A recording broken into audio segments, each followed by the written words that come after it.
Assalamualaikum warahmatullahi wabarakatuh. Jumpa lagi dengan pelajaran kimia.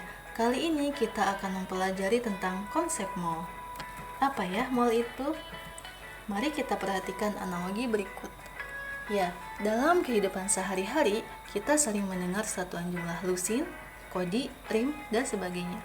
Kalau kita ingin membeli piring 1 lusin, maka di sana akan ada 12 buah piring. Kalau kita ingin membeli 1 rim kertas, maka di sana akan ada 500 lembar kertas. Lalu bagaimana dengan partikel? Apakah kita bisa menggunakan satuan lusin, gross, kodi, rim? Tidak ya, karena partikel itu ukurannya sangat kecil dan jumlahnya sangat banyak. Lalu satuan apa yang bisa kita gunakan? Satuan untuk menyatakan jumlah partikel adalah mol. Di dalam 1 mol itu ada 6,02 kali 10 pangkat 23 partikel. Bilangan tersebut kita kenal dengan bilangan Avogadro atau disimbolkan dengan L ya. Partikel di sini bisa dalam bentuk molekul, atom ataupun ion.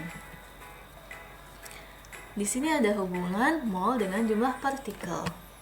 Rumusnya adalah N sama dengan X dibagi bilangan Avogadro, X sama dengan N dikali L, di mana N ini adalah jumlah zat dengan satuan mol, X adalah jumlah partikel, dan L adalah bilangan Avogadro, yaitu 6,02 kali 10 pangkat 23.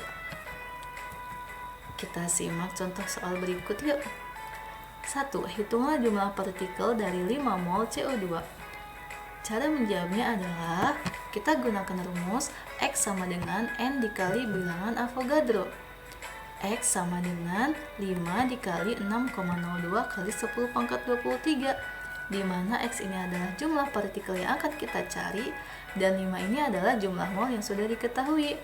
Maka diperoleh hasilnya X sama dengan 3,01 kali 10 pangkat 24. Contoh soal yang kedua. Hitung berapa mol dalam 12,04 kali 10 pangkat 23 ion Na+. Cara menjawabnya adalah kita gunakan rumus N sama dengan X dibagi bilangan Avogadro, di mana X-nya sama dengan 12,04 kali 10 pangkat 23. Dari sini ya, sudah diketahui dibagi dengan 6,02 kali 10 pangkat 23. 10 pangkat 23 kita bisa coret sehingga 12,04 dibagi 6,02 hasilnya 2 mol. Bagaimana? Bisa dipahami? Berikutnya adalah hubungan mol dengan massa molar. Massa molar atau lambangnya mm, yaitu massa yang dimiliki oleh 1 mol zat. Nah, untuk mengetahui mm atau massa molar, kita bisa menghitungnya dengan cara mr sama dengan sigma r. Mr ini adalah massa molekul relatif. Massa molekul relatif kita bisa mengetahuinya dengan cara menjumlahkan Ar dari atom penyusun suatu senyawa. Nah, Ar ini adalah massa atom relatif. Untuk mencari molnya, maka kita gunakan N sama dengan massa dibagi dengan massa molar. Dan massa sama dengan mol dikali dengan massa molar. Ingat ya, massa molar ini itu nilainya sama dengan MR-nya. Supaya lebih paham, kita belajar tentang cara menentukan MR terlebih dahulu. Nah, di sini ada contoh soal, hitunglah MR dari C6H12O6. AR-nya sudah diketahui yaitu masing-masing ARC12, O sama dengan 16, dan H sama dengan 1. Caranya mudah, yaitu dengan cara MR C6H12O6 itu kita jumlahkan dengan AR-nya ya. Coba kita lihat ya. MR C6H12O6 sama dengan 6 dikali ARC. Dari mana 6 kali ARC? Nih, karena C-nya ada 6 maka dikalikan dengan 6 AR-nya ya. Kemudian ditambah 12 ARH dari H12. Nah, karena H-nya ada 12 maka 12 dikali ARH ditambah 6 kali ARO dari O6 ini ya. Karena O-nya ada 6 maka 6 dikali ARO sama dengan 6 kali 12 dari di sini ya sudah diketahui ditambah 12 dikali 1 H-nya sama dengan 1, ditambah 6 dikali 16. Maka hasilnya 72 ditambah 12 ditambah 96 yaitu 180. Maka MR dari C6H12O6 itu adalah 180.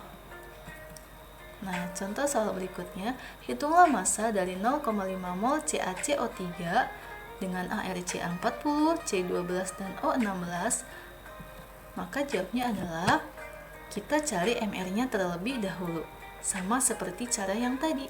Kita jumlahkan dari masing-masing AR-nya ya.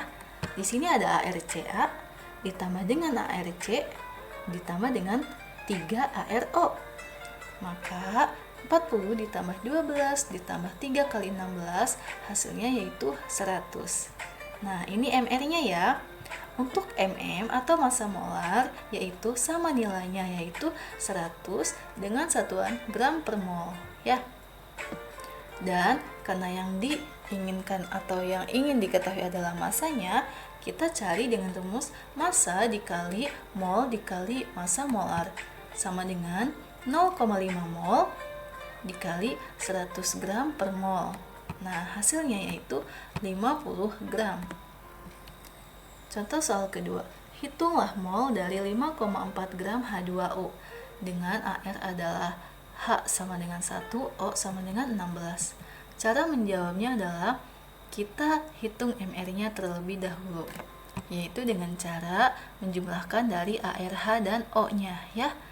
MrH2O sama dengan 2 dikali ARH ditambah ARO sama dengan 2 dikali 1 ditambah 16, hasilnya yaitu 18 ya, sehingga massa molarnya yaitu 18 gram per mol. Nah, untuk mencari molnya kita gunakan rumus N sama dengan M dibagi dengan mm, sama dengan massanya diketahui 5,4 gram dan massa molarnya sudah kita hitung tadi sehingga diperoleh 18 gram per mol. Nah, 5,4 dibagi 18 itu hasilnya 0,3 mol ya. Nah, jika kalian sudah paham, coba kalian kerjakan soal berikut ini. Di sini hitunglah massa dari 3,01 kali 10 pangkat 23 dan hitunglah jumlah partikel atom Fe dalam 28 gram besi. Di sini diketahui massa dan jumlah partikel, namun belum diketahui jumlah molnya. Maka kalian harus mencari molnya terlebih dahulu, sehingga ketika kalian sudah mengetahui molnya, kalian bisa menghitung massa dan menghitung jumlah partikel. Di sini ada bagian tentang hubungan konsep mol dengan jumlah partikel, massa molar, dan volume molar. Volume molar kita belum pelajari ya. Baiklah, sampai di sini pelajaran kita hari ini. Alhamdulillahirabbil alamin. Semoga bermanfaat. Terima kasih. Tetap jaga kesehatan ya. Assalamualaikum warahmatullahi wabarakatuh.